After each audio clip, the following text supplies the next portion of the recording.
ঝিলঝাল, কম্পন, ভাইব্রেশন, ভূমিকম্প। প্রিয় উপস্থিতি, আপনাদের সামনে আমি আজকে পবিত্র কোরআনের যে সূরা থেকে কথা বলবো সেই সূরার নাম হচ্ছে সূরা ঝিলঝাল। কি নাম বলেন? ঝিলঝাল। ঝিলঝাল মানে হচ্ছে কম্পন, কাঁপাকাঁপি করা। ইংরেজিতে যাকে বলা হয় ভাইব্রেশন, বিজ্ঞানের পরিভাষায় যাকে বলা হয় আর্থকোয়েক, মানে ভূমিকম্প।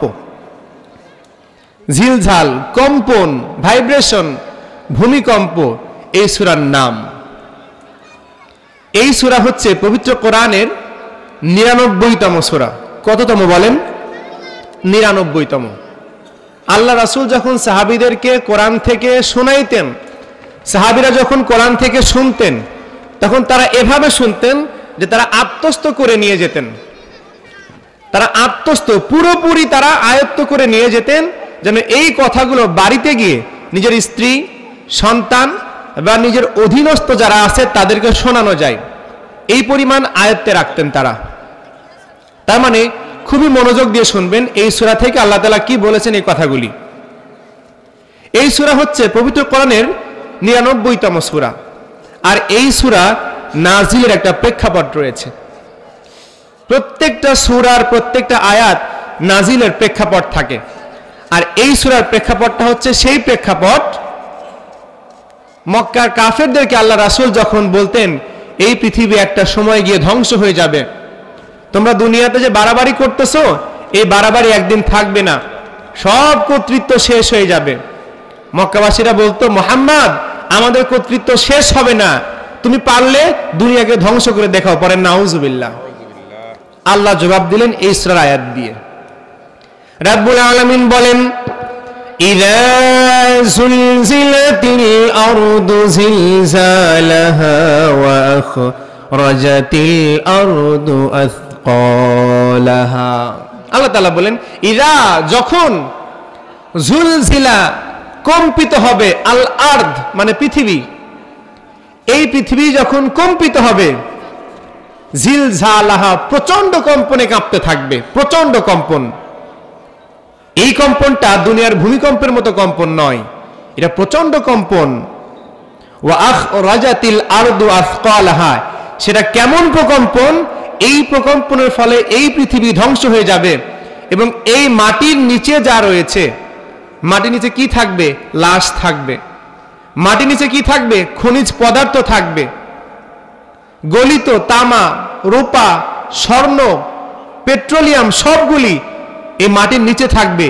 কিন্তু পৃথিবীটা এমন ভাবে ঝাঁকুনি দিয়ে উঠবে, এই ঝাঁকুনির ফলে পৃথিবী একদম খণ্ড বিখণ্ড হয়ে যাবে। পড়েন আল্লাহু আকবার। সবকিছু বের হয়ে যাবে। আল্লাহ তাআলা ২ নম্বর আয়াতে এই কথাটা বললেন যে ওয়া আখরাজাতিল আরদু আথকালাহা, আর সেদিন পৃথিবী আর কোনো কিছু গোপন রাখবে না। দুনিয়ার যে সম্পদ নিয়ে রাষ্ট্রে রাষ্ট্রে, দেশে দেশে, সংগঠনে এত মারামারি, এগুলি আর থাকবে না। কারণ সব সেদিন বের হয়ে আসবে। এই খনিজ সম্পদ, এই মৃতদেহ, এর কোনো কিছু আর মাটির নিচে থাকবে না। সুতরাং দুনিয়াতে যা পেয়েছো এগুলি নিয়ে বড়াই করো না। আল্লাহ তাআলা এই শিক্ষা দিলেন। সূরার প্রথম ২টা আয়াতে এই কথাটা বলা হলো। এখন এই যে সূরাটা আল্লাহ দিলেন, এই সূরার বেশ কিছু ফজিলত রয়েছে। এই সূরার ফজিলত সম্পর্কে ইরশাদ হচ্ছে, কবি ফারাজদাকের চাচা একদিন বিশ্বনবীর কাছে গেলেন। বিশ্বনবীর কাছে গিয়ে বললেন, ইয়া রাসূলুল্লাহ, ইয়া হাবিবাল্লাহ, আপনি আমাকে পবিত্র কোরআন থেকে কিছু শিক্ষা দিন। তখন বিশ্বনবী বললেন, এই যে কোরআনে যে সূরাটা দেখছো, সূরা ঝিলঝাল, এটি পাঠ করো এবং এর আয়াতগুলো তুমি আত্মস্থ করে নেওয়ার চেষ্টা করো। কবি ফারাজদাকের চাচা এই সূরাটা পড়লেন। এই সূরার মধ্যে যে মূল শিক্ষা রয়েছে, সে মূল শিক্ষা তিনি গ্রহণ করলেন এবং সর্বশেষ বিশ্বনবীকে বললেন, হাসবি লা উবালি আল্লা আসমা গায়রাহা। বিশ্বনবী যথেষ্ট যথেষ্ট যথেষ্ট, এই একটা সূরার শিক্ষা অর্জন করাই আমার জন্য যথেষ্ট হয়ে গিয়েছে। পড়েন সুবহানাল্লাহ। এই একটা সূরার মধ্যে যে শিক্ষা রয়েছে বিশ্বনবী, এই একটা শিক্ষাই আমার জন্য যথেষ্ট, আমার জন্য আর অত পড়া লাগবে না। সুতরাং তাৎপর্যের দিক দিয়ে এটা এত গুরুত্বপূর্ণ। আবার ইরশাদ করা হচ্ছে, আব্দুল্লাহ ইবনে আমর রাদিয়াল্লাহু তাআলা আনহু বর্ণনা করেন, একদিন বিশ্বনবীর কাছে একজন সাহাবী আসলেন, এসে বললেন, ইয়া রাসূলুল্লাহ, ইয়া হাবিবাল্লাহ, আপনি আমাকে কোরআন থেকে শিক্ষা দেন। বৃদ্ধ বয়সে তো উপনীত হয়েছি, জীবনের কত সময় পার করে ফেলেছি, এখন আপনি আমাকে শিক্ষা দেন। অন্তত কিছু শিক্ষা নিয়ে মরতে চাই। বিশ্বনবী, আপনি আমাকে কোরআন থেকে কিছু শিক্ষা দেন। তখন আল্লাহ রাসূল বললেন, জনৈক ব্যক্তি, শোনো শোনো, পবিত্র কোরআনে আলিফ লাম মিম দিয়ে যে সূরাগুলো শুরু হয়েছে, এই সূরাগুলোর মধ্য থেকে তুমি 3টি সূরা পড়ার চেষ্টা করো।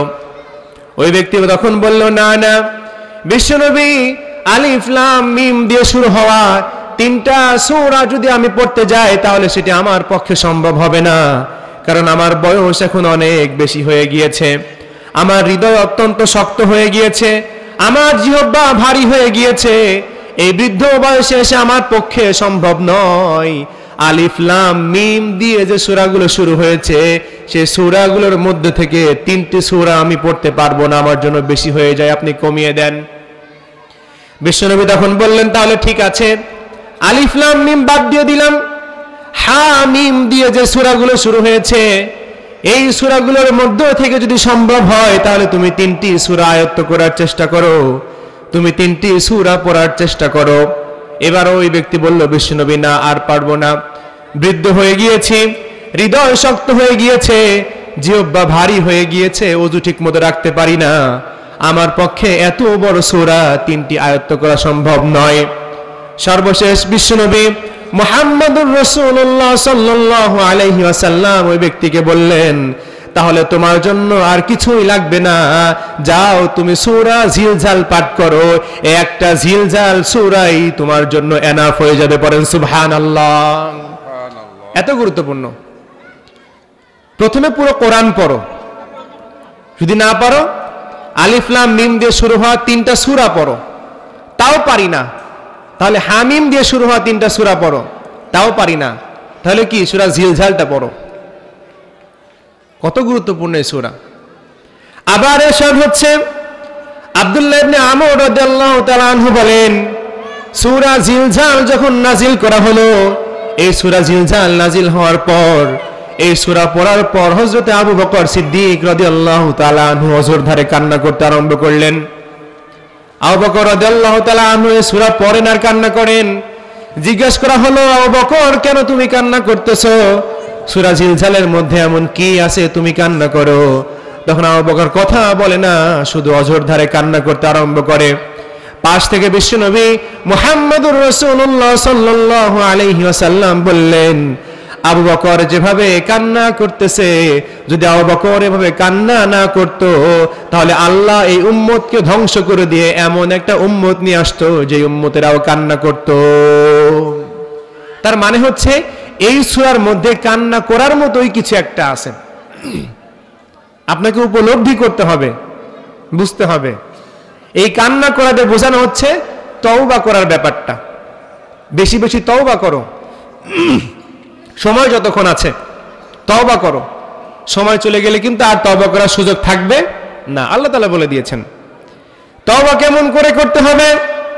আল্লাহ রাব্বুল আলামিন সূরা আলে ইমরানের মধ্যে বললেন, ইয়া আইয়ুহাল্লাযীনা আমানু তুবু ইলাল্লাহি তাওবাতান নাসুহা আসা রাব্বুকুম আন ইউকাফিরা আনকুম সাইয়্যাতিকুম ওয়া ইউদখিলকুম জান্নাতিন তাজরি মিন তাহতিহাল আনহার।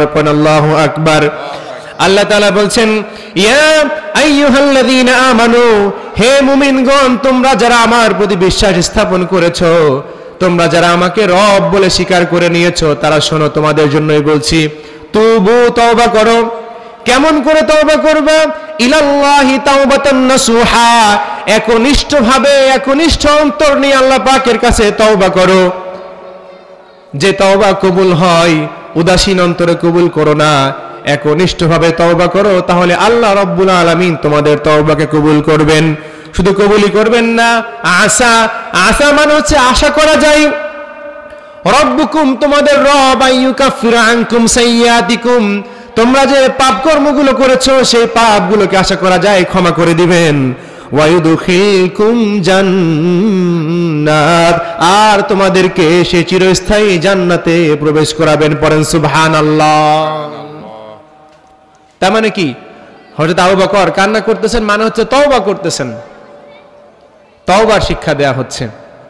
তার মানে এই কথা দাঁড়ালো সূরা জিলজাল আমাদেরকে স্মরণ করিয়ে দিচ্ছে যে আখিরাতে কিয়ামতের ময়দানটা কেমন হবে, কি বিভীষিকাময় অবস্থা হবে, আর এই বিভীষিকাময় অবস্থা থেকে বাঁচার জন্য যে একমাত্র সলিউশন, যে সমাধান, সেটি হচ্ছে কি তওবা করা।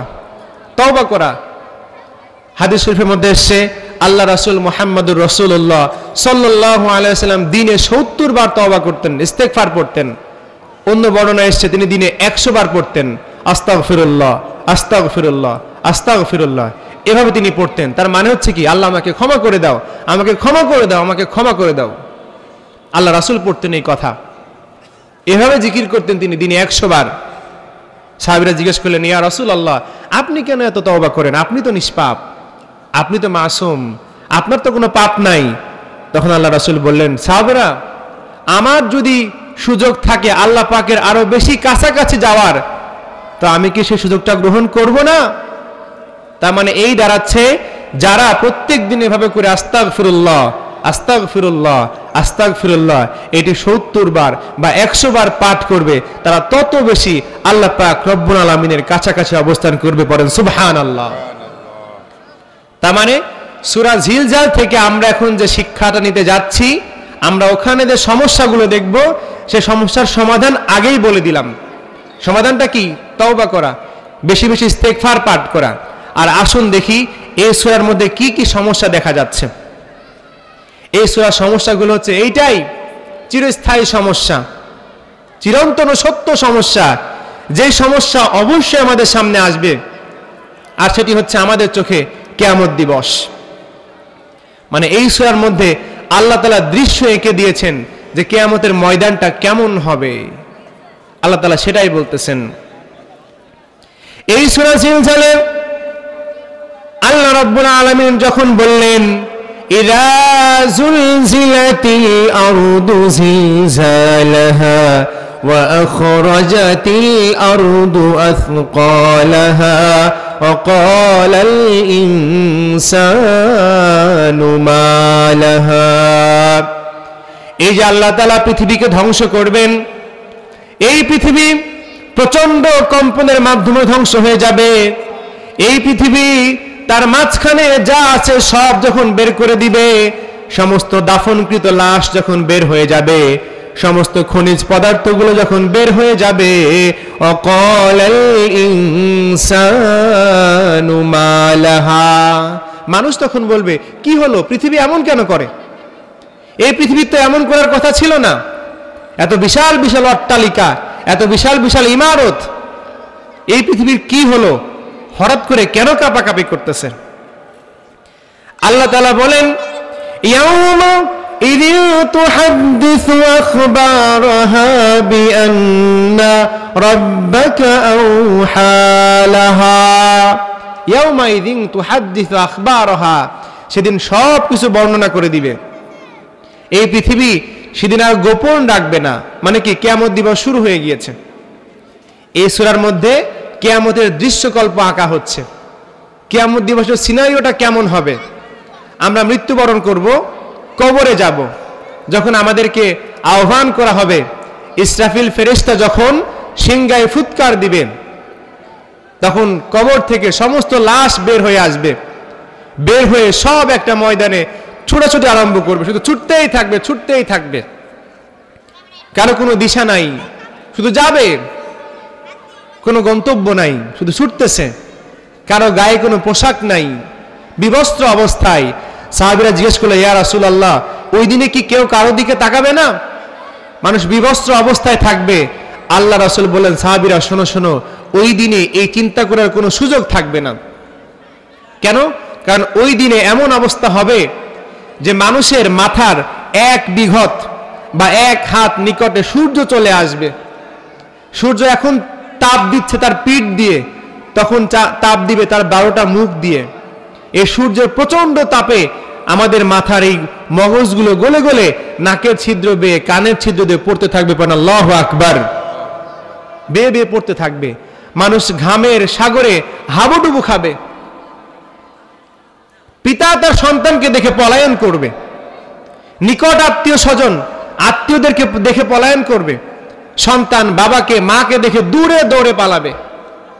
দুনিয়াতে কেউ যদি কারো হক আত্মসাৎ করে থাকে, ওই ব্যক্তিকে দেখা মাত্র দূরে দৌড়ে পালাবে।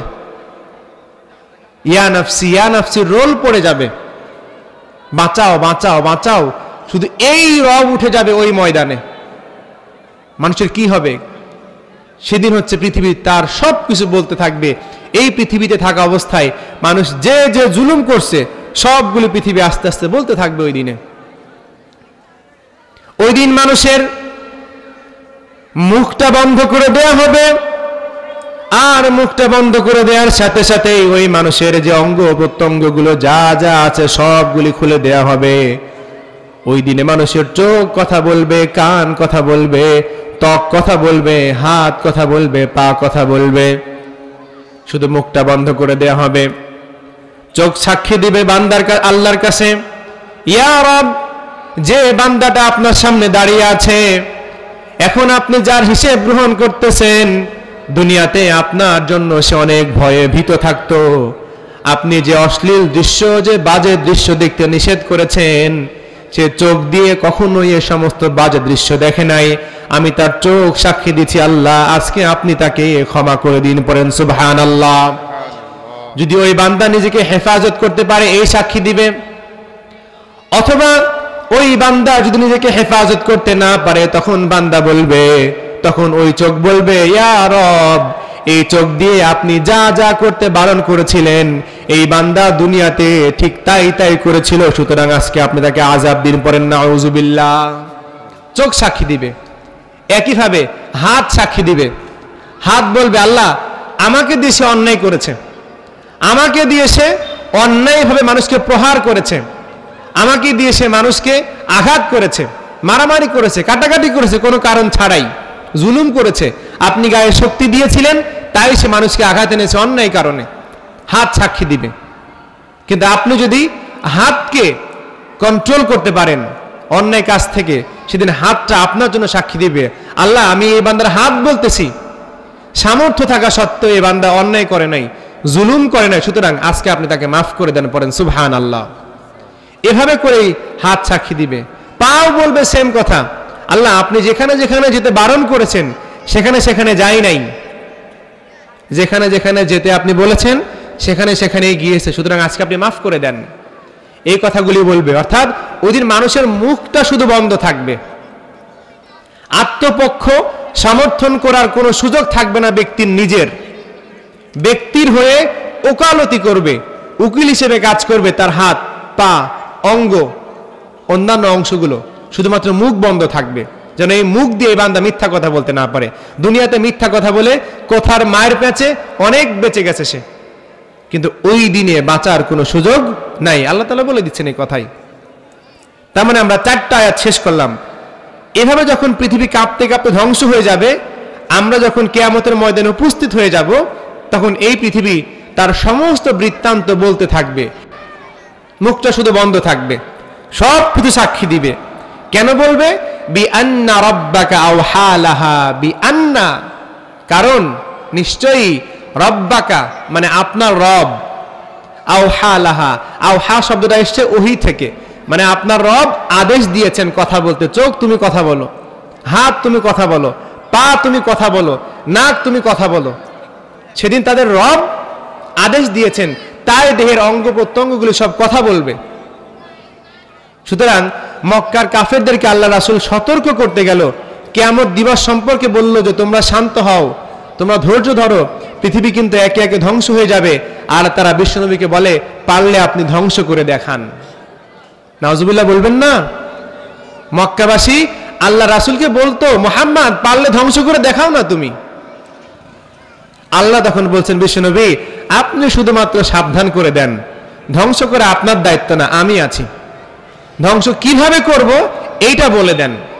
কিভাবে ধ্বংস হবে এই যে সূরা জিলজালটা বলে দেন, এটাই বলা হচ্ছে। অর্থাৎ আমরা 5টি আয়াতে চলে আসছি। এই যে 5টা আয়াত আমরা শেষ করলাম, এই 5টা আয়াতের মাধ্যমে আমরা বুঝতে পারলাম এই পৃথিবী ধ্বংস হয়ে কিয়ামত অনুষ্ঠিত হবে। প্রথম 5টি আয়াতের মধ্যে এই কথা বলা হলো। কিয়ামত দিবসে যখন আস্তে আস্তে হিসেব নিকেশ করা হবে তখন আর কিছুই থাকবে না, 2টা অপশন থাকবে, হয় জান্নাত না হয় কি জাহান্নাম। দুনিয়াতে সফলতার অনেক মানদণ্ড আছে। কেউ হয়তো কর্মজীবনে সফল, কেউ ব্যক্তি জীবনে সফল, কেউ পেশা জীবনে সফল, কেউ ডাক্তার, কেউ ইঞ্জিনিয়ার, কেউ জজ, ব্যারিস্টার। অর্থাৎ দুনিয়াতে সফলতার অনেক প্যারামিটার আছে, কিন্তু কাল কিয়ামতের দিন সফলতার একটাই প্যারামিটার, তার নাম হচ্ছে জান্নাত। আল্লাহ তাআলা বলছেন লা ইয়াস্তাউই আসহাবুন নারি ওয়া আসহাবুল জান্নাহ, আসহাবুল জান্নাতি হুমুল Faizun. The people of paradise and the people of hellfire, they are never be equal ever. আল্লাহ তাআলা কথা বলতেছেন যে দুনিয়াতে আমি সবাইকে সমান সময় দিয়েছি। যে জান্নাতে যাবে তারও সময় 24 ঘন্টা, আবার যে জাহান্নামে যাবে তারও সময় কি 24 ঘন্টাই। সুতরাং কে কি রকম কর্ম সম্পাদন করেছে তার উপর নির্ভর করে তার আমলনামা দেয়া হবে। ওই দিন সেই সফল হবে যে জান্নাতে যেতে পারবে, সেই সফল। লা ইয়াস্তাউই আসহাবুন নারি ওয়া আসহাবুল জান্নাহ, সেদিন যে আগুন থেকে বেঁচে যাবে আর যে জান্নাতে প্রবেশ করবে সেই হবে সফল। আসহাবুল জান্নাতি হুমুল ফাইজুন, ফাইজুন মানে কি সফল কাম। অর্থাৎ যারা জান্নাতে যেতে পারবে কেবলমাত্র তারাই সফল কাম হবে। পড়েন সুবহানাল্লাহ। এটাই বলা হচ্ছে, এই কোরআন এই কথাটাই বলা হলো। কোরআন কিন্তু আমাদেরকে জান্নাতে যাওয়ার দিশায় দেখায়, জান্নাতে যাওয়ার পথ দেখায়। সুতরাং জান্নাতে যদি যেতে চান অবশ্যই কোরআনের কাছে আসুন, কোরআনের কাছে আসা দরকার, কোরআনের বায়ান শোনা দরকার। কোরআন যা বলছে এগুলো আমাদেরকে শুনতে হবে। কারণ আল্লাহ তাআলা বলছেন আর রহমান আল্লামাল কুরআন খলাকাল ইনসান আল্লামাহুল বায়ান। আল্লাহ তাআলা বলছেন দয়াময় রহমান শেখালেন কোরআন, বানালেন ইনসান শেখালেন বায়ান। দয়াময় রহমান শেখালেন কোরআন, বানালেন ইনসান শেখালেন বায়ান। আল্লাহ তাআলা বলছেন যে কোরআনটা আমি তোমাদেরকে দিয়েছি, আর কোরআন থেকে যারা বায়ান করে তাদেরকে আমি বায়ান শিখিয়েছি। পড়েন সুবহানাল্লাহ। আল্লাহ তাআলা বলছেন অর্থাৎ কোরআনের সংস্পর্শে আসতে হবে, কোরআনটাকে বুঝতে হবে, জানতে হবে। তাহলে কোরআনের যে ইতিহাস, যে মর্ম, শানে নজুল, এখান থেকে শিক্ষা নেওয়া যাবে। প্রিয় উপস্থিতি, এই কথাগুলি বলা হচ্ছে। এখন কিয়ামত দিবসের যে অনুষ্ঠান এটি আয়োজন করা হয়ে গিয়েছে। এখন ফয়সালা হবে। ফয়সালা 2টা, এক জাহান্নাম আর 2 কি জান্নাত। এখন কি বলা আছে খেয়াল করে দেখুন। আল্লাহ তাআলা বলছেন, রাব্বুল আলামিন বলেন ইয়া আইয়ুহাল্লাযীনা আমানু কু আনফুসাকুম ওয়া আহলিকুম নারা। আল্লাহ তাআলা বলছেন ইয়া আইয়ুহাল্লাযীনা আমানু, হে ঈমানদারগণ, কু আনফুসাকুম, জাহান্নামের আগুন থেকে তোমরা তোমাদের নিজেদেরকে রক্ষা করো। ওয়া আহলিকুম নারা, আর তোমার যারা আহল আছে, পরিবার আছে, নিকট আত্মীয় স্বজন যারা আছে সবাইকে রক্ষা করার জন্য তুমি চেষ্টা করো। আল্লাহ তাআলা কিন্তু এখানে শুধুমাত্র নিজেকে জাহান্নাম থেকে বাঁচাবেন এই কথাই বলেন নাই, বরং প্রথমে বলেছেন নিজে আগে জাহান্নাম থেকে বাঁচো, এবং এরপর তোমার পরিবার যারা আছে পরিবারের সদস্যদেরকে নিয়ে তুমি জাহান্নাম থেকে বাঁচো। জাহান্নামে যাওয়া যাবে না, জাহান্নামে গিয়ে মানুষ টিকতে পারবে না। অসহ্য যন্ত্রণা, এই যন্ত্রণা কেমন হবে হাদিসের মাধ্যমে কয়েকটা আলামত জাস্ট বিশ্বনবী মুহাম্মদুর রাসূলুল্লাহ সাল্লাল্লাহু আলাইহি ওয়াসাল্লাম আমাদেরকে বলে দিয়েছেন। আমাদেরকে কি বলে দিয়েছেন খেয়াল করে দেখুন। জাহান্নাম হবে এমন উত্তপ্ত, জাহান্নামের আগুন হবে এমন উত্তপ্ত, দুনিয়াতে সবচেয়ে তীব্র এবং তীক্ষ্ণ যে আগুনের যে তীব্রতা রয়েছে, এই তীব্রতার চেয়েও জাহান্নামের আগুনের তীব্রতা হবে 69 গুণ বেশি। পড়েন আল্লাহু আকবার। দ্বিতীয়ত আবার বিশ্বনবী বললেন জাহান্নামে যারা যাবে তাদেরকে আল্লাহ পাক রব্বুল আলামিন জাক্কুম খেতে দিবে। জাক্কুমটা হচ্ছে কি? তখন সাহাবীরা প্রশ্ন করলেন ইয়া রাসূলুল্লাহ, ইয়া হাবিবাল্লাহ, জাক্কুমটা কি আপনি আমাদেরকে বলে দিন। আল্লাহ রাসূল তখন বললেন, জাক্কুমটা হচ্ছে এমন একটা খাবার, কাঁটাযুক্ত খাবার, লোহার ন্যায় শক্ত, যার কোনো স্বাদ নাই, গন্ধ নাই, কিছু নাই। এই লোহাযুক্ত খাবার মানুষের গলা দিয়ে জোর করে প্রবেশ করানো হবে, গলা দিয়ে নামতে চাইবে না, তবু মানুষ এত বেশি ক্ষুধার্ত থাকবে, ক্ষুধার যন্ত্রণায় এই কাঁটাযুক্ত খাবার সেদিনে খেতে থাকবে।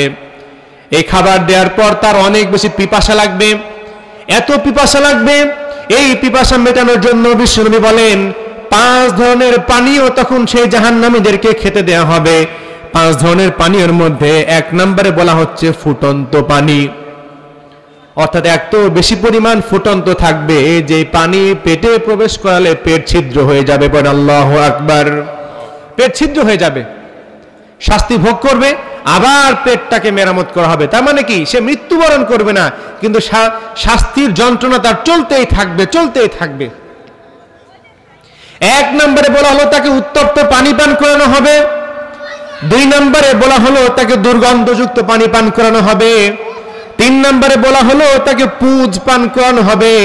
মানুষের গায়ে যখন ফোঁড়া ওঠে, যখন পুঁজ বের হয়, পুঁজগুলি খেতে দেয়া হবে। 4 নম্বরে বলা হলো তৈলাক্ত পানি দেয়া হবে। এইভাবে করে গরম পানিগুলো দিয়ে দেয়া হবে। এরপর সর্বশেষ বলা হলো এমন পানি তাকে দেয়া হবে যে পানি হবে রক্তের মতো গন্ধযুক্ত, পুঁজের ন্যায় দুর্গন্ধযুক্ত। এই ধরনের পানিগুলো দিয়ে জাহান্নামীদেরকে তাদের তৃষ্ণা নিবারণ করানো হবে। পড়েন নাউযুবিল্লাহ। অর্থাৎ জাহান্নামের খাবারটা কি? জাক্কুম। আর পানীয় কি? এত খারাপ ধরনের পানীয় দেয়া হবে জাহান্নামীদেরকে। এই জাহান্নামীরা যখন জাহান্নামে যাবে তখন তাদেরকে আগুনের পোশাক পরিয়ে দেয়া হবে, আগুনের পোশাক। ভোগ করো আজকে তীব্র যন্ত্রণা, ভোগ করতে থাকো। এইভাবে করে জাহান্নামীদেরকে শাস্তি দেয়া হবে। আর সেই জাহান্নাম কত বড় হবে! দুনিয়ার যত মানুষ আছে সব মানুষের মধ্যে থেকে যাদের জাহান্নামের ফয়সালা হয়ে যাবে, তখন জাহান্নাম আহ্বান করবে, আর কেউ আছে নাকি আল্লাহ, আর কেউ আছে নাকি? আল্লাহ তখন জাহান্নামকে বলবেন, জাহান্নাম তুমি কি পূর্ণ হয়ে গেছো নাকি? জাহান্নাম তখন বলবে, আল্লাহ যদি আরো কেউ থাকে আমার মধ্যে পাঠিয়ে দেন, এখনো অনেক জায়গা আছে। জাহান্নামীদেরকে যখন জাহান্নামের মধ্যে নিমজ্জিত করা হবে, অনেক জায়গা রয়ে যাবে। সর্বশেষ আল্লাহ পাক রব্বুল আলামিন তার নিজের বাম পা জাহান্নামের মধ্যে দিয়ে পিষ্টে দিবেন এবং বলবেন যে আজকে তোমরা এই জাহান্নামের আযাবগুলো ভোগ করো। পড়েন নাউযুবিল্লাহ। তখন যারা জাহান্নামে যাবে আফসোস করে বলতে থাকবে, ইয়া ওয়াইলাতা লাইতানি লাম আত্তাখিয ফুলালান খলিলা। তারা বলবে, হায় আফসোস, হায় আফসোস, আল্লাহ আমি আমার কর্মের জন্য জাহান্নামে আসি নাই। অমুক ব্যক্তি, অমুক ব্যক্তি, অমুক ব্যক্তি, অমুক বন্ধু, অমুক নেতা, অমুক নেত্রী আমাকে খারাপ কাজ করতে আদেশ দিয়েছিল। আল্লাহ তারা যদি আমাকে খারাপ কাজ করতে না প্ররোচিত করত, আজকে আমি কখনো এই জাহান্নামে আসতাম না। তখন আল্লাহ পাক রব্বুল আলামিন জিজ্ঞেস করবেন, তাহলে বলো তোমার মতামতটা কি এখন? ওই বান্দা তখন বলবে, ইয়া রব আমি তো জাহান্নামে এসেছি, ঠিক আছে, আমার কোনো আপত্তি নাই, তবে শুনুন যাদের জন্য আমি জাহান্নামে আসলাম, যে নেতার জন্য, যে নেত্রীর জন্য, যে বন্ধুর জন্য, যার অর্ডার শুনে আমি পাপ কাজ করেছিলাম, ওকে আপনি আজকে আরো দ্বিগুণ শাস্তি দেন। আল্লাহ বলবেন, যাও মাকবুল, তোমার জন্য দ্বিগুণ শাস্তি, তোমার নেতার জন্য দ্বিগুণ শাস্তি। আল্লাহ বলবেন এই কথা। কে জাহান্নামে নিছে এটা দেখার বিষয় না, আপনি জাহান্নামে গেছেন এইটাই বিষয়। জাহান্নামে যাওয়ার পরে তখন নেতাকে দোষ দিবে যে আল্লাহ অমুকের কথা শুনে আমি খারাপ কাজ করছি। বন্ধুর দোষ দিবে, আল্লাহ আমি অমুক বন্ধুর কথা শুনে খারাপ কাজ করছি। কিন্তু এই দোষ দেওয়া কোনো কাজে আসবে না, আল্লাহ বলে দিয়েছেন। এটাই হচ্ছে জাহান্নামের শাস্তি। প্রিয় উপস্থিতি, জাহান্নামের শাস্তির কথাগুলো আগে বলে নিলাম এই জন্যই, এখন বলবো এই কথাগুলো জাহান্নামে যাবে কারা। আল্লাহ রাসূল বলছেন যে 10 শ্রেণীর লোক যাদের জন্য জান্নাত হারাম, জাহান্নামে যাবে। তারা কারা? 1 নম্বরে বললো একটা সামষ্টিক, এই সমষ্টির মধ্যে 3 জন থাকবে। প্রথমে থাকবে আলেম, জাহান্নামটা উদ্বোধন করা হবে আলেমকে দিয়ে, কারণ সে আলেম কোরআন শিখেছে, কোরআন জেনেছে, কোরআন বুঝেছে, কিন্তু দুনিয়াতে খুব অল্প মূল্যে কোরআনটা বেচে দিয়েছে, খুব অল্প মূল্যে বেচে দিছে। সে চোখের সামনে দেখতেছে যে অমুক অন্যায় কাজ করতেছে, সে কোরআন দিয়ে জায়েজ করে দেয় যে এই অন্যায়টা করা যাবে, প্রতিবাদ করে না। মানে আল্লাহ তাআলা পৃথিবীতে আলেমকে পাঠাইলেন যে উদ্দেশ্যে, আলেমকে জ্ঞান দিলেন, প্রজ্ঞা দিলেন, বুদ্ধিমত্তা দিলেন, বিচক্ষণতা দিলেন, দাওয়া প্রচার করতে বললেন, কিন্তু আলেম যদি এই কাজগুলো না করে অন্যায়ের দোষর হিসেবে বসে থাকে, ওই আলেমকে দিয়ে জাহান্নাম উদ্বোধন করা হবে। এক। 2 নম্বরে বলা হচ্ছে ওই শহীদদেরকে নিয়ে, যে শহীদরা শাহাদাত বরণ করতো আল্লাহর জন্য না, দুনিয়ার সম্মানের জন্য, যে আমি মারা গেলে মানুষ আমাদেরকে শহীদ বলবে, আমার কত সম্মান থাকবে, আমার নামে ভাস্কর্য হবে, আমাকে মানুষ প্রত্যেক বছর বিভিন্ন দিবসে স্মরণ করবে, এই হচ্ছে উদ্দেশ্য। আর 3 নম্বরে বলা হলো ওই দানশীলকে, যেই দানশীল দান করতো আর ভাবতো যে মানুষ আমাকে বলুক যে বাহ বাহ কত দান করে, এটা বলুক, মানুষ আমাকে বলুক বাহ বাহ। এই যে আলেম, এই যে দানশীল, এবং বলা হচ্ছে এই যে শহীদ, এই 3 জনকে আল্লাহ তাআলা দুনিয়াতেই যা দিবেন দিয়ে দিবেন, তাদের জন্য কাল কিয়ামতে কিছু থাকবে না। আল্লাহ তাআলা বলবেন যাও এবার জাহান্নামে যাও। তাহলে প্রথমটাতে বলা হলো একটা গ্রুপের কথা, যেই গ্রুপে 3 শ্রেণীর মানুষ থাকবে, আলেম থাকবে, শহীদ থাকবে, দানশীল থাকবে। এটা 1 নাম্বার। 2 নম্বরে বলা হলো বিশ্বনবী মুহাম্মদুর রাসূলুল্লাহ সাল্লাল্লাহু আলাইহি ওয়াসাল্লাম বললেন 2 নম্বরে যে শ্রেণী কখনোই জাহান্নামের, কখনোই জান্নাতের মানে সুগন্ধ পাবে না, জাহান্নামে যাবে, তারা হচ্ছে যারা আত্মীয়তার সম্পর্ক ছিন্ন করে। আত্মীয়তার সম্পর্ক ছিন্ন করে, নিজের আত্মীয় স্বজনদের মধ্যে কেউ একটু ভালো পর্যায়ে, কেউ একটু লোয়ার পর্যায়ে আছে, লোয়ারদের সাথে আর কোনো সম্পর্ক রাখে না, ওর আর্থিক অবস্থা ভালো না, সম্পর্ক নাই, অর্থাৎ কোনো কারণ ছাড়াই আত্মীয়তার সম্পর্ক যারা ছিন্ন করবে তারা কখনোই জান্নাতের সুঘ্রাণ পাবে না, তারা জাহান্নামে যাবে। আত্মীয়তার সম্পর্ক যারা ছিন্ন করবে। 3 নম্বরে বলা হলো হারাম খাদ্য যারা গ্রহণ করবে। এখন বলেন তো, ঘুষ খাওয়া কি হারাম নাকি হালাল? সুদ খাওয়া কি হারাম নাকি হালাল? অন্যায়ভাবে কারো সম্পদ দখল করে খাওয়া হালাল নাকি হারাম? ডাকাতি করে খাওয়া হালাল নাকি হারাম? চুরি করে খাওয়া হালাল নাকি হারাম? এই হচ্ছে অবস্থা। তার মানে যার দেহটা হারাম ইনকাম দিয়ে গড়া থাকবে, যার দেহের 1 ফোঁটা রক্ত হবে হারাম ইনকামের মাধ্যমে, ওই দেহ, ওই রক্তওয়ালা দেহ, ওই মাংসওয়ালা দেহ কাল কিয়ামতের দিন জান্নাতে প্রবেশ করবে না, সে জাহান্নামে যাবে। 3 নম্বর বলা হলো। 4 নম্বরে বলা হলো মাতা পিতার অবাধ্য হয় যে সন্তান, মাতা পিতার অবাধ্য যে সন্তান, যে মাতা পিতার কথা শুনে না, ওই সন্তানের যত ভালো আমলই থাকুক গ্রহণ করা হবে না। বিশ্বনবী মুহাম্মদুর রাসূলুল্লাহ সাল্লাল্লাহু আলাইহি ওয়াসাল্লাম বললেন, সাহাবারা শোনো শোনো, আমার উম্মতদের মধ্যে সবচেয়ে হতভাগা কারা তোমরা জানো নাকি? সাহাবীরা বলল, ইয়া রাসূলুল্লাহ, ইয়া হাবিবাল্লাহ, না না জানি না কারা। তখন বিশ্বনবী বললেন, তারা হলো ওই সমস্ত ব্যক্তি যারা তাদের বাবা ও মাকে বৃদ্ধ অবস্থায় পেল, কিন্তু এই বৃদ্ধ বাবা ও মাকে সেবা করে যারা জান্নাতে যেতে পারলো না, তাদের চেয়ে হতভাগা আর কেউ নাই। তাহলে বৃদ্ধ অবস্থায় বাবা এবং মাকে পাওয়ার মানে হচ্ছে জান্নাতে যাওয়ার পথ সহজ হয়ে যাওয়া, তাদেরকে খেদমতের মাধ্যমে জান্নাতে যাওয়া যাবে। যদি কেউ না করে সে জাহান্নামে যাবে। এবং একই সাথে বলা হলো যে ওই ব্যক্তি সে জাহান্নামে যাবে, সে হচ্ছে দায়ুস। দায়ুস কাদেরকে বলা হয়? দায়ুস মানে হচ্ছে সেই পুরুষ, যেই পুরুষ তার পরিবারের নারীদেরকে কন্ট্রোল করতে পারে না, যেই পুরুষ তার স্ত্রীকে, তার কন্যাকে বা তার মেয়েকে পর্দায় রাখতে পারে না, নামাজ পড়াইতে পারে না, বেহায়াপনা অশ্লীলতা থেকে দূরে রাখতে পারে না, তাকে বলে সে দায়ুস। এই দায়ুস ব্যক্তি জাহান্নামে যাবে, সে জান্নাতের ঘ্রাণও পাবে না। তবে আমরা 4টা শিখলাম। 5 নম্বরে বলা হচ্ছে যে ব্যক্তি প্রতিবেশীকে কষ্ট দেয়। এটা আমাদের সমাজে মনে হয় নাই, সন্তোষপুরে নাই, গোপগ্রামে নাই, আমাদের খোকসাতেও নাই, প্রতিবেশীকে কষ্ট দেওয়ার ব্যাপারটা। তার মানে যারা প্রতিবেশীকে কষ্ট দিচ্ছে এরা কখনোই আপনার জান্নাতের সুঘ্রাণ পাবে না, জাহান্নামে যেতে হবে তাদেরকে। 6 নম্বরে বলা হলো যে অশ্লীল ভাষী যারা, অশ্লীল ভাষী বা উগ্র মেজাজ দেখায় যারা, কোথায় কোথায় গালিগালাজ করে, বোকাবাজি করে, মেজাজ খিটখিটে যাদের, নিজেদের পরিবারের মধ্যে সন্তানের সাথে, বাবার সাথে, মায়ের সাথে কথা বলতে গেলে শুধু মেজাজ গরম, মেজাজ হাই।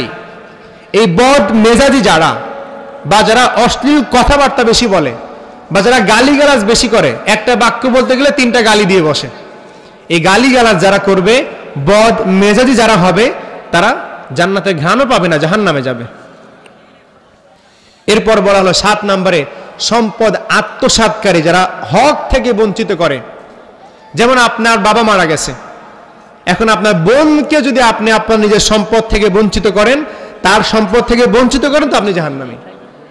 অর্থাৎ এই যে 7 নম্বরে বলা হলো সম্পদ আত্মসাৎকারী যারা আছে, তারা কেউই জান্নাতের ঘ্রাণ পাবে না, জাহান্নামে যেতে হবে তাদেরকে।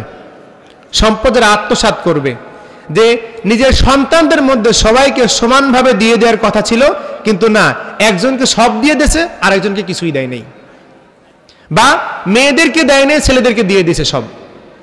এইরকম যারা করলো, সম্পদ যারা আত্মসাৎ করলো, 7 নম্বরে বলা হচ্ছে তাদের কথা, যে তারা কখনোই জান্নাতে ঘ্রাণ পাবে না, এরা যাবে জাহান্নামে। 8 নাম্বার, যারা খোঁটা দান করে, যারা কথায় কথায় খোঁটা দেয়, যারা তোর পরিবারে এই সমস্যা, তোর বংশে এই সমস্যা, তোর নিজের এই সমস্যা, তুই তো কানা, তুই তো খোঁড়া, তোর তো কথাই হয় না, এইভাবে উঠতে বসতে যারা মানুষকে খোঁটা দেয়, যারা কারণ ছাড়াই মজার ছলে যারা খোঁটা দেয় মানুষকে, তোর এই সমস্যা, তোর ওই সমস্যা, এইভাবে যারা মানুষকে খোঁটা দেয়, অথবা কেউ একটা অন্যায় করেছে অতীতে, সেগুলি টেনেই তাকে প্রতিনিয়ত লজ্জা দেওয়া, খোঁটা দেওয়া, খোঁচা দেওয়া, এই কাজ যারা করবে, তারা জান্নাতে ঘ্রাণ পাবে না, জাহান্নামে যাবে।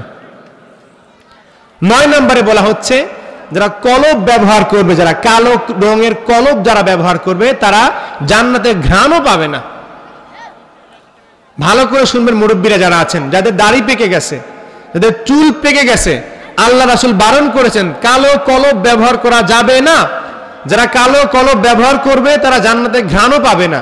চুল পেকে গেছে, এভাবে রেখে দেন। যদি না রাখতে চান, মেহেদি ব্যবহার করেন।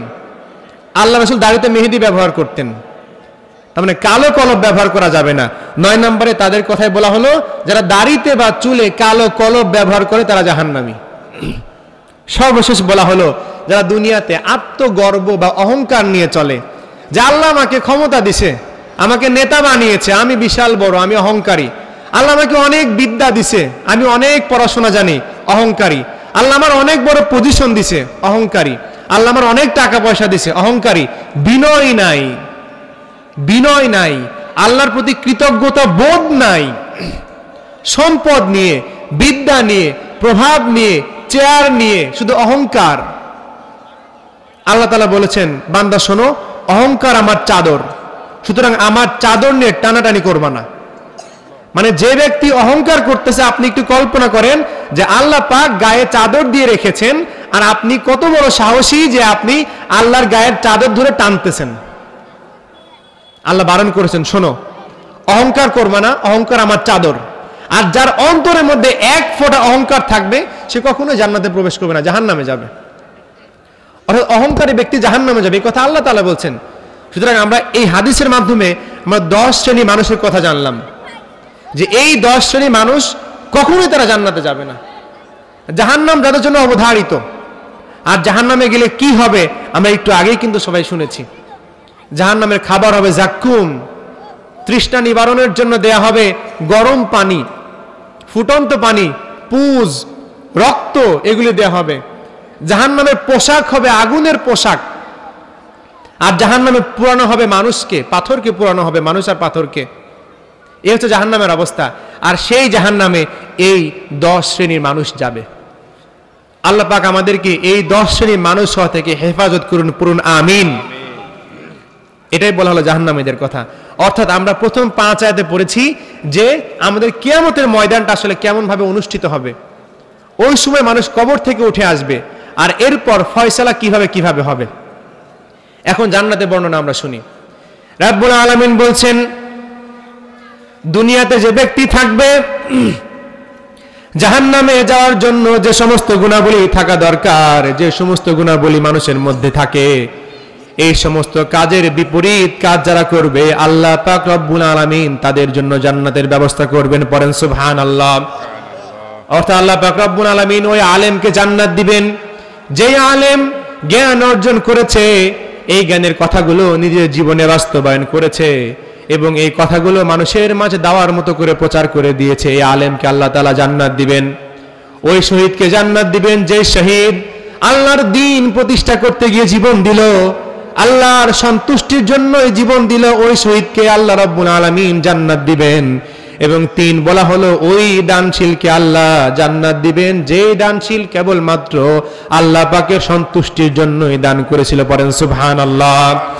তার মানে বুঝতে পারলাম আরো, আত্মীয়তার সম্পর্ক যারা ছিন্ন করবে তারা যারা করবে না তারা জান্নাতে যাবে, হারাম খাদ্য যারা খাবে না তারা জান্নাতে যাবে, মাতা পিতার অবাধ্য যারা হবে না তারা জান্নাতে যাবে, প্রতিবেশীকে কষ্ট যারা দিবে না তারা জান্নাতে যাবে, অশ্লীল ভাষায় গালিগালাজ যারা করবে না তারা জান্নাতে যাবে, বদ মেজাজি যারা না, মানুষের সাথে ঠান্ডা মাথায় যারা কথা বলে তারা জান্নাতে যাবে, অন্যের সম্পদকে যারা বুঝিয়ে দেয়, অন্যের সম্পদকে যারা আত্মসাৎ করে না তারা জান্নাতে যাবে, অন্যকে যারা খোঁটা দেয় না তারা জান্নাতে যাবে, চুলে কালো কলব ব্যবহার করে না তারা জান্নাতে যাবে, যে ব্যক্তি দুনিয়াতে গর্ব অহংকার করে না বিনয়ের সাথে চলে তারা জান্নাতে যাবে। পড়েন সুবহানাল্লাহ। এখন বিশ্বনবী বললেন, কেউ যদি অনেক ছোট আমলও করে, যদি আমল খুবই ক্ষুদ্র পরিমাণ হয়, যদি সেই আমলটা থাকে একমাত্র আল্লাহ পাকের সন্তুষ্টির জন্য, তাহলে কাল কিয়ামতের দিন যখন হিসেবের ময়দান হয়ে যাবে, ওই হিসেবের ময়দানে আল্লাহ পাক রব্বুল আলামিন বান্দাকে কাছে ডেকে নিবে। আল্লাহ তাআলা বান্দাকে কাছে ডাকবে, কাছে ডেকে নিয়ে বাহুডোরে আগলে রাখবেন, আগলে রেখে বলবেন, বান্দা তোমার এই যে আমল নামা আজকে দেখো, তোমার এই আমল নামাটা আমি দিলাম, তুমি খুশি হয়ে যাও, এটা তোমার আমল নামা। বান্দা তখন বলবেন, ইয়া রাব্বাল আলামিন ইয়া আরহামার রাহিমিন, এই আমল নামা আমার নয়, আপনার ফেরেশতারা হয়তোবা ভুল করে আমার নামে লিখে ফেলেছে। আল্লাহ বলবেন যে না না, এই আমল নামা তোমারই, আমার ফেরেশতারা ভুল করে নাই, বরং তুমি কল্পনা করে দেখো দুনিয়াতে তুমি আমার সন্তুষ্টির জন্য সবার সাথে ভালো ব্যবহার করতে, আমার সন্তুষ্টির জন্য তুমি কাউকে কখনো খোঁটা দিয়ে কথা বলতে না, আমার সন্তুষ্টির জন্য তোমাকে আমি যখন যে অবস্থায় রেখেছি তা থেকে অল্প স্বল্প হলেও দান করেছো। তোমার এই ছোট্ট ছোট্ট আমলগুলো আমার কাছে এত প্রিয় হয়ে গিয়েছে, এই আমলগুলোকে আমি আল্লাহ পেলে পুষে এত বড় করেছি যে এই আমলটা এখন উহুদ পাহাড় পরিমাণ হয়ে গিয়েছে। যাও আজকে তোমার এই আমল নাও, আর আমল নিয়ে তুমি আজকে জান্নাতে প্রবেশ করো। পড়েন সুবহানাল্লাহ। এত প্রিয় হয়ে যাবে, যত ছোট কাজই হোক না কেন খালেস নিয়তে করতে হবে, খালেস অন্তর থাকতে হবে। হাল্লাকা সিররুন ইনদাল্লাহ বাইনাকা আনতা ওয়া বাইনাল্লাহ, হাল্লাকা সাদাকাতুন তাখফা লা ইয়ালামুহা ইল্লাল্লাহ, হাল্লাকা সিররুন ইনদাল্লাহ বাইনাকা আনতা ওয়া বাইনাল্লাহ, হাল্লাকা সাদাকাতুন তাখফা লা ইয়ালামুহা ইল্লাল্লাহ। পড়েন সুবহানাল্লাহ। এখানে বলা হচ্ছে হাল্লাকা সিরুন ইনদাল্লাহ, এমন কোন আমল তোমার আছে কিনা বাইনাকা আনতা ওয়া বাইনাল্লাহ, যেটা শুধুমাত্র তোমার এবং আল্লাহর মধ্যেই আছে, আর কেউ জানে না। হাল্লাকা সাদাকাতুন তাখফা, এমন কোন দান তোমার আছে নাকি যে দানটা কেবলমাত্র তুমি জানো আর তোমার রব জানে, আর কেউ জানে না। আল্লাহ জিজ্ঞেস করবেন সেদিনে, গোপনে জিজ্ঞেস করবেন। হাল্লাকা সিরুন ইনদাল্লাহ বাইনাকা আনতা ওয়া বাইনাল্লাহ, হাল্লাকা সাদাকাতুন তাখফা লা ইয়ালামুহা ইল্লাল্লাহ, যেটির ব্যাপারে আল্লাহ আর তুমি ছাড়া কেউ জানে না। এমন কোন আমল যদি তোমার থাকে তাহলে আজকে দেখাও, দেখাও আর জান্নাতে চলে যাও। বান্দা দুনিয়াতে সব করেছে মানুষকে দেখানোর জন্য, পরকালে তার কিছু থাকবে না। এটা আল্লাহ তাআলা আমাদেরকে বলে দিচ্ছেন। অর্থাৎ আমরা এইটা বুঝতে পারতেছি, আল্লাহ রাসূল যখন মক্কার মানুষদেরকে দিনে দাওয়াত দিতে গেলেন, তারা অহংকার প্রদর্শন করলো যে আমাদের এই পৃথিবী শেষ হয়ে যাবে না, আমাদের এই কর্তৃত্ব শেষ হয়ে যাবে না, সবকিছু রয়ে যাবে। তখন আল্লাহ রাসূল এই সূরাটা পাইলেন, পাওয়ার পরে তাদেরকে বললেন যে পৃথিবী এইভাবে ধ্বংস হয়ে যাবে, ধ্বংস হওয়ার পর কিয়ামতের মাঠ সংগঠিত হয়ে যাবে। মাঠ সংগঠিত হওয়ার পর তখন মানুষ ইয়া নাফসি ইয়া নাফসি করবে, আর মানুষদের মধ্যে থেকে জান্নাত এবং জাহান্নামের ফয়সালা করা হবে। হাদিস শরীফের মধ্যে থেকে আমরা জানলাম যে 10 শ্রেণীর মানুষ যারা জান্নাতে যাবে না, তারা কারা আমরা একটু আগে বলেছি। অর্থাৎ এভাবে করে আল্লাহ রাসূল মক্কার কাফেরদেরকে আহ্বান করতেছে, কিন্তু তারা সে আহ্বান শুনে নাই। সবাই শুনে নাই, সবার হেদায়েত হয় না। প্রিয় উপস্থিতি, এটাই বাস্তবতা, সবার হেদায়েত হবেও না। এই জন্য হেদায়েত হওয়ার জন্য আপনার অন্তরটা আগে ঠিক করতে হবে। আর অন্তরটা ঠিক রাখার জন্য সমাধান কি? আমরা আলোচনা শুরুতেই আগে সমাধান দিয়েছিলাম। সমাধানের নাম কি ছিল? তওবা, ইস্তেগফার পাঠ করা। প্রতিদিন ইস্তেগফার পাঠ করলে বান্দার অন্তরটা নরম হয়, কোমল হয়। অন্তরে যে কঠোরতা আছে, অন্তর যে শক্ত হয়ে গেছে, অন্তরে যে জং ধরে গেছে, মানুষের প্রতি শুধু বিদ্বেষই আসে, মানুষের প্রতি সফট কর্নার আসে না, মানুষকে ভালোবাসতে হবে, সম্মান করতে হবে, এই অনুভূতি আসে না অন্তরের মধ্যে। এগুলো ঠিক করা যাবে তওবার মাধ্যমে। সুতরাং এই সমাধান থেকে বের হয়ে আসার জন্য দরকার বেশি বেশি তওবা করা। এটাই শিক্ষা দেয়া হচ্ছে এই সূরার মাধ্যমে। এরপরে আমরা শেষ পর্যায়ে চলে এসেছি। 6 নম্বর আয়াত আল্লাহ তাআলা বলছেন, ইয়াউমাইযি ইয়াসদুরুন নাসু আশতাতাল লিউরাউ আ'মালাহুম। এই যে হিসাব নিকাশ হয়ে যাবে, হিসাব নিকাশের পর সেদিন মানুষের যে কৃতকর্ম আছে, কারো ভালো কর্ম, কারো খারাপ কর্ম, এই খারাপ কর্ম এবং ভালো কর্মগুলো তাদের হাতে দিয়ে দেয়া হবে। যাদের কর্ম ডান হাতে আসবে তারা খুশি হয়ে যাবে, তারা সফল কাম। আর যাদেরটা বাম হাতে আসবে তারা ব্যর্থ। চূড়ান্ত সফলতা হচ্ছে এইটাই। সফলতার কোনো আলাদা আলাদা সংজ্ঞা হয় না, সফলতার একটাই সংজ্ঞা, সেটা হচ্ছে জান্নাতে যাওয়া। কথা বলেন ঠিক কিনা? আল্লাহ তাআলা বলতেছেন সফলতার একটাই সংজ্ঞা, জান্নাত। দুনিয়ার জীবনে সফলতার অনেক মানদণ্ড থাকতে পারে। আপনার চোখে সফলতার সংজ্ঞা হচ্ছে এইটা, আমার চোখে এইটা। সফলতার ভিন্ন ভিন্ন সংজ্ঞা থাকতেই পারে, কিন্তু প্রকৃত সফলতা হচ্ছে একটাই, সেটা হচ্ছে জান্নাতে যাওয়া, আল্লাহকে দেখতে পাওয়া, আল্লাহর সাথে সাক্ষাৎ করা। এটাই প্রকৃত সফলতা। তো আমলনামা তাদেরকে দিয়ে দেওয়া হবে। আমলনামা দিয়ে দেওয়ার পরে তখন বলা হবে, ফামাইয়া আমাল মিসকালা যাররাতিন খায়রান ইয়ারা ওয়া মাইয়া আমাল মিসকালা যাররাতিন শাররান ইয়ারা। ওই দিন কোনো বান্দা যদি অনুপরিমাণ ভালো কাজ করে তাও সে দেখতে পাবে, আবার ওই দিন যদি কোনো বান্দা অনুপরিমাণ খারাপ কাজ করে তাও সে দেখতে পাবে। বান্দা অবাক হয়ে যাবে, বান্দা বলবে এটা আবার কেমন আমলনামা? এখানে একটা ছোট্ট খাট্ট জিনিসও বাদ যায় নাই, কেমন আমলনামা এটা? আল্লাহ তাআলা সব লিখে রেখেছেন। হ্যাঁ, সব লিখে রেখেছেন। আল্লাহ তাআলা আমাদের কাঁধে ফেরেশতা রেখে দিয়েছেন, সব সময় লিখতেছেন। আমি আপনি গোপনে যা যা করতেছি ভাবতেছি কেউ দেখতেছে না, কেউ না দেখলেও একজন দেখে, চিল্লা বলেন তিনি কে? আল্লাহ। তিনি সব সময় দেখছেন। এবং এই দেখা জিনিসগুলো বান্দা কাল কিয়ামতের দিন অস্বীকার করবে। কারণ আমাদের অভ্যাসই হচ্ছে অস্বীকার করা, এটা মানুষের প্রবৃত্তি। সে অস্বীকার করবে, এই খারাপ কাজটা আমি করি নাই, এটাই আমাদের নেচার।